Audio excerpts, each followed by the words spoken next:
Yun guys, si Ron TV, magandang araw sa inyong lahat yan. For today's video, nandito pa rin tayo sa ating branch, Premium Bikes, San Jose, Occidental, Mindoro. Yan. Ang bidyong pag-uusapan natin ngayon ay ang patungkol sa ating Honda ADB 160. Yan, kung mapansin ninyo.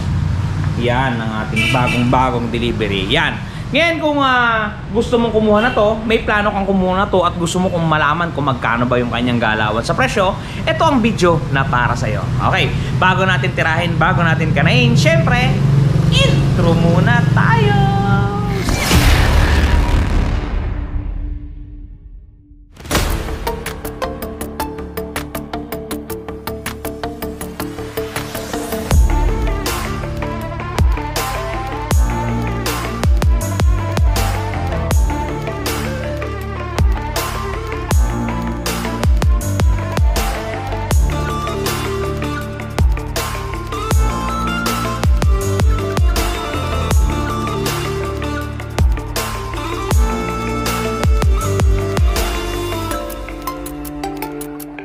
Morning sa inyong lahat, mga Kaseron TV, mga alien at mga tropa. Yan, for today's video, kung ang hinahanap ninyong video ay ang computation ng installment ng ating Honda ADB 160 2024 model, ito guys, paroodin mo at huwag kang mag-skip hanggang dulo. Alright.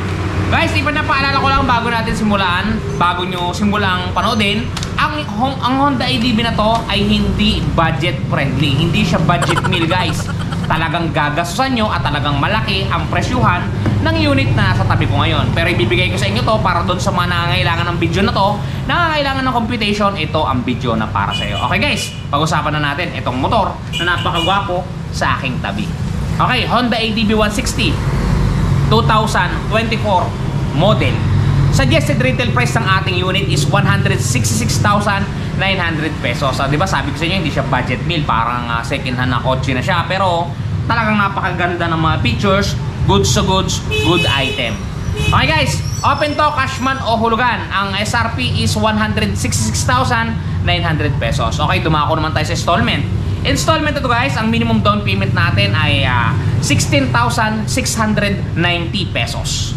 Ang magiging monthly po ninyo pagka nag-down kayo niya ng 16,690, pagka kinuha nyo po ng isang taong hulugan, 16,721. Pagka dalawang taon po, 10,255. At pagka tatlong taon, 8,062. Mahal. Oo, totoo guys, mahal yun. Pero kung gusto mo, kaya mong gawa ng paraan. Yung 8,062 ay try mong i-divide sa 30 days ng inyong pagtatrabaho, pakikibaka o kahit anumang trabaho ang ginagawa mo, magtatago ka lang araw-araw ng 268 pesos at talaga namang makakaipon ka na ng iyong paghulog ting katagpusan ng buwan. Alright. Okay guys, moving forward, doon naman sa mga nagtatanong kung magkano ba ang magiging monthly nila pagka sila nag-down ng 20,000 pesos.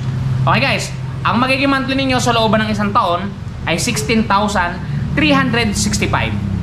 Pagka dalawang taon, 9,934. Pagka tatlong taon, 7,883. 7,883, try nyo i-divide sa 30 days, mura lang yan guys, 262 pesos, makakapag-drive at makakapag-angkin ka na ng sarili mong Honda ADB 160. Alright. Guys, ang mas minumutawi nating mga monthly amortization ay rebated na, meaning to say, ito na yung magiging monthly ninyo pag nag-down kayo ng mga sinasabi ko. Swerte kayo guys kung kayo ay nasa Kamaynilaan kasi mas mura ng konti ang presyo na to kasi nandito tayo guys sa isla ng San Jose, Occidental, Mindoro. Ngayon kung nasa Kamaynilaan kayo sa NCR, mas mura ng kaunti kasi walang freight charge na ipinapatong. Okay guys, pagka naman kayo ay nag-down ng 30,000 pesos, ang magiging monthly po ninyo sa loob ng 1 year ay 15,290.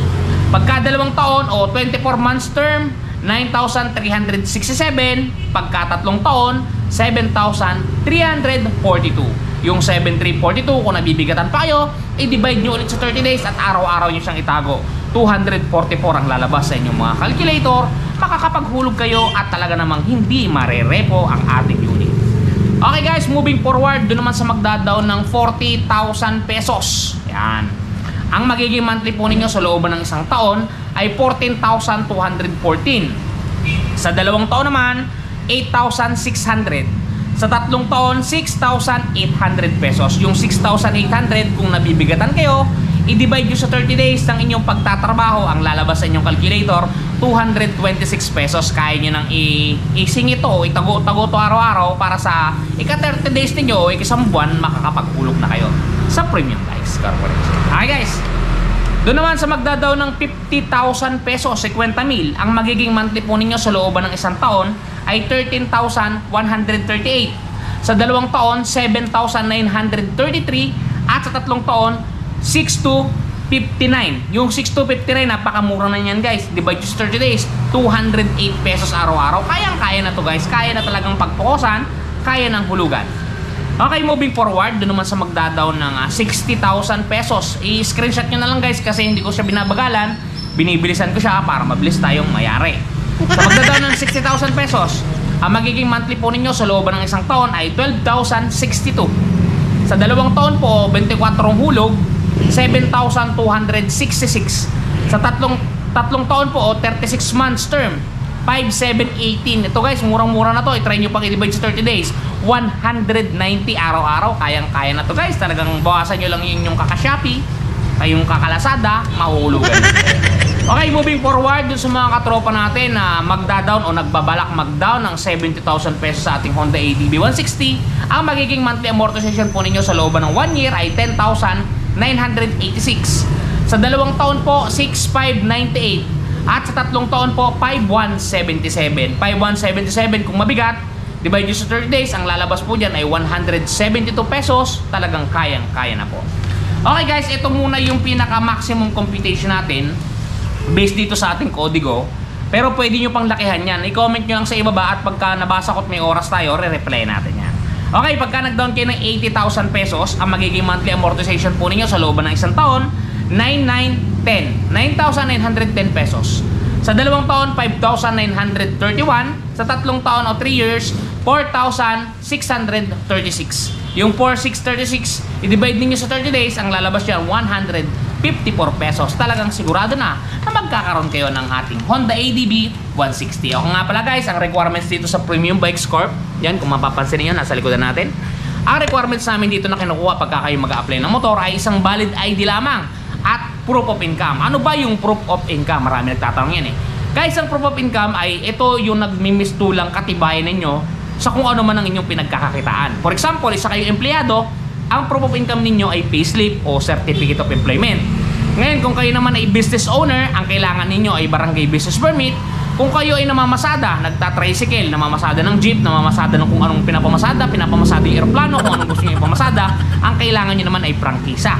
Ngayon, kung kayo naman ay OFW, ang kailangan nyo guys, pagka nandito kayo sa Pilipinas, ay yung return ticket. Ngayon, kung walang return ticket, yung new contract. Ngayon, kung OFW kayo at ang magpa-apply ng motor dito ay yung inyong asawa, anak, ang kailangan nila na isumite ay 3 months remittance slip. For example, January, February, March. Sunod-sunod, yun ang kailangan guys.